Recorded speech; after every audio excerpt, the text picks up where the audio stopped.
So this is how you can fix voice on the iPad. Let's get started. If you're new on this channel, make sure you are subscribed because you don't want to miss tutorials and videos like this one. Well, on your iPad, the main app to capture your voice is of course the voice memos, and that app has some nice features implemented into it to fix the voice.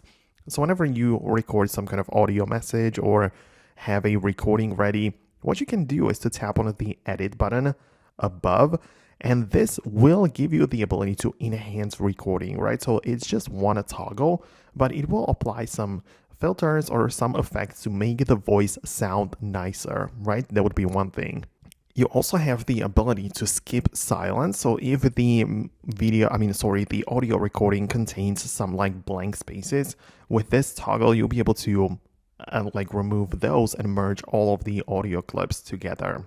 And then we also have the playback speed, which can also kind of like distort the voice if you adjust it the wrong way. So make sure you do set it up the proper way for you, right? Obviously, you can also trim the recording and just, leave out or delete some parts that you don't need. So that's there.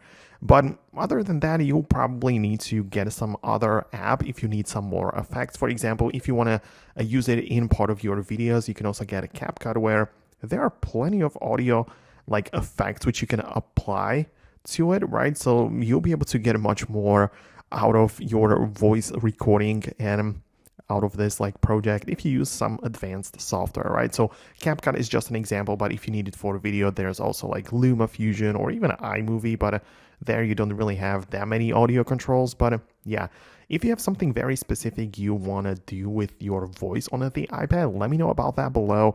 I publish a lot of tutorials about the iPad and all of the tech that people use. So I just want to really help you all out as much as I can. So make sure you stay tuned for that by subscribing. Thanks a lot for watching, and I'll talk to you later in the next videos as well.